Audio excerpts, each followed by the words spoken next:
I did have an aesthetics segment prepared. As I'm not sure how many are aware. Had you heard much about the Speedway Classic? I have not.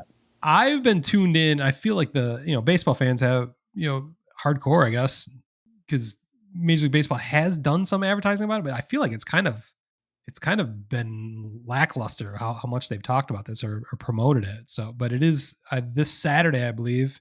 The Atlanta Braves are playing the Cincinnati Reds at Bristol Motor Speedway in Bristol, Tennessee. It's actually on the border of Tennessee and Virginia, but very interesting. We've had the last several years. They played in the cornfield at the Field of Dreams game.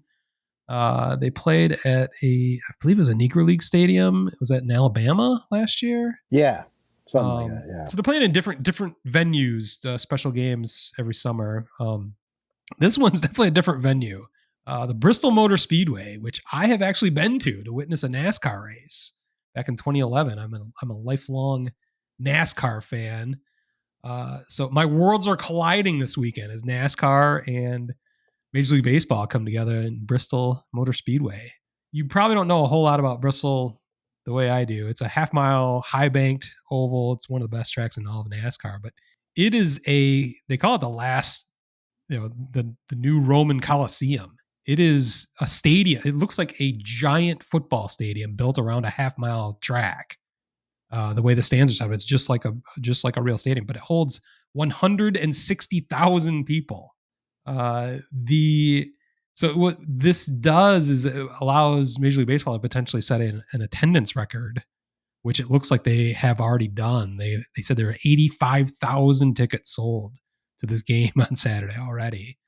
Obviously, they chose the Braves and the Reds because I think they're pretty close to equidistant from Bristol, Tennessee. So I'm excited about this. I don't know how many other people. You clearly are not, but I will not be watching, and I could give zero shits about it. Yeah, the teams involved, I really don't give a fuck about. That's one problem, but I will be interested to see what the field looks like, and I sent you a picture of it at least. Yeah, how it's set up. Bristol did do a college football game there in that same area in the infield of the racetrack. I forget, it was West Virginia. No, it was Virginia Tech somebody, but this field looked way too small. Like the stands were way too far away from the football field even. So I feel like that's going to be a problem. The sight lines are going to be ridiculous for a lot of people. it looks that way. There are temporary stands built up around home plate down the line. So that's more of a traditional vantage point. But if you're sitting in the outfield, which is basically the massive grandstands outside of turn 1 and 2 or 3 and 4, whichever end it's on, it's not going to be a very good sight line, but it's going to be a novel thing. I guess the big deal is that they've sold 85,000 tickets to it. So somebody's excited about it. But of course, for this to be an aesthetic segment, it's got to be about the looks or the uniforms or the logos. And I think NASCAR, I think Major League Baseball did a pretty good job of kind of capturing a little bit of the racing feel to this, which I think is cool, but I don't think many people are going to think are very cool. But our favorite parts of all these are how the brand ambassadors describe what they're doing with their uniform. So we got a paragraph or two over there we can read. I've got three. Describe what's going on. I've got 3 paragraphs. All right, show some energy here. This has been a boring show. Let me give it to you. Relax, sit back, and strap it down because here we go. Gentlemen, start your engines. When the Braves and Reds take the field in Bristol Motor Speedway on August 2nd for the 2025 Speedway Classic. Okay. The night's distinct NASCAR vibe will extend to the racing-themed uniforms for the players. Yeah, that's the thing. They kind of added racing touches to both the uniforms and the hats. Yes. The batting helmets even. The special Nike jerseys stay true to the usual looks of the two teams, but also feature nods to the racing world. I think they did that. I mean, when you see the pictures of the Braves uniforms and the Reds uniforms, they look like Reds and Braves. You're not missing that. They just have different flourishes around them that kind of add in the racing theme. So I think that part's true, and I think they did a pretty good job with that. It's really handled in the numbers, it looks like, for the most part. Yeah, I think they described that more. Yeah. So let me get back to that. I was just looking at a picture. Yeah. Make sure you weren't lying to me. These flashes include custom numbers on the backs designed after numbers on race cars Yeah. with They actually do, and outlines. I'm a connoisseur. I'm a graphic designer. I'm an auto racing fan. I'm a baseball fan. But they did those numbers, the design, the font they use, and the stylistic traits they use with those. I definitely look like stock car racing numbers, which is cool. It's like Lightning fucking McQueen. It's like I'm looking at a fucking Cars jersey from Kinda, Disney. yeah, Where am I at? These flashes include custom numbers on the backs designed after the numbers on race cars with outline, shadowing, and italicized movement to represent a race car's forward motion. Oh, yeah. nice. I'm going to finish this, but we do have a trade that just came in. Hold on. The players will also wear specialized New Era caps that feature more racing symbolism. The Brace caps will have flames on the visor. Yeah, Could be racing, could be Metallica. I don't know. yeah. While the Reds cap will feature a visor with a checkered flag, which I think, in my opinion, definitely captures what that's about. Meanwhile, the Rawlings batting helmets are modeled after the design of NASCAR helmets, Yeah. featuring racing-inspired numbers, checkered flag emblems, and other markers. I think that's all kind of cool. And I'm trying to think if the White Sox were involved with this, if the Tigers were involved with it, the Cubs were involved with this somehow. Do you think you and I would buy some of this merch? I think I probably would. I would not. Okay. I I have no interest in, I'm never going to buy a Braves or Reds gear, so I don't know what the sales of that shit is going to be, but I think it's interesting. If this is the concept they're going with, I think they did a good job with it at least.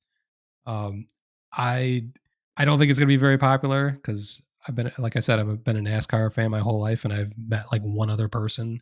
Joe Fitz is the only NASCAR fan I've ever met. He actually went to Bristol with me, and now I don't even think he's a NASCAR fan anymore. He doesn't really pay attention, but I understand it's not popular, but I've always loved it. I love the idea of combining those. I'm going to give it 2 middle fingers up. Well, I'm not a big NASCAR fan, but No. I do enjoy.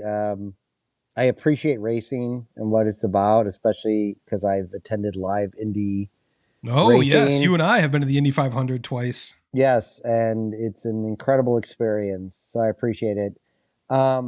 While I could care less about this, I am also giving it 2 middle fingers up because Oh, wow. I think the way they've done it is exactly how it should be done. In fact, it's better executed than so many City Connect jerseys. Yeah, it's subtle what they did. It's subtle. You still know it's the Braves and the Reds. Yep. But Key. it has the exact touches you would need to appeal to a NASCAR fan too. And there's obviously NASCAR and baseball fans. So Right here. I mean, racing's huge. Racing's fucking huge.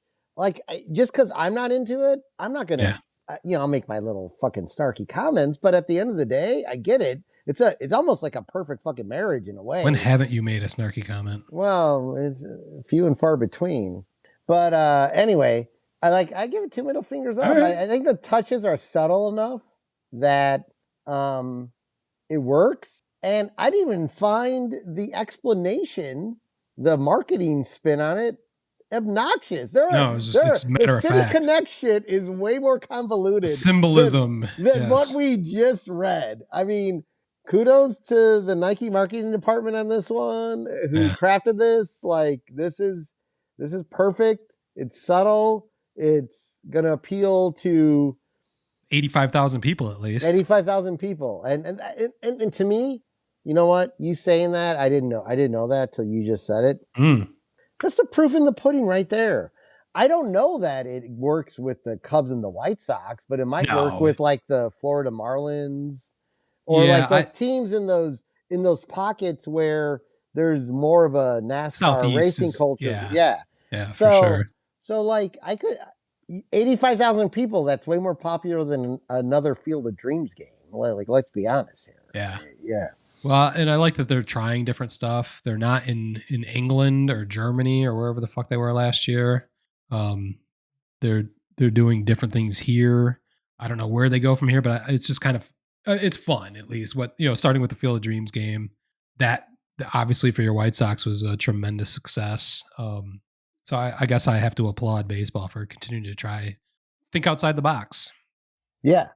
If you think back to the Field of Dreams game, you had two of the, biggest markets in baseball. Mm-hmm. That was a good move. In that game. That was a good move. So,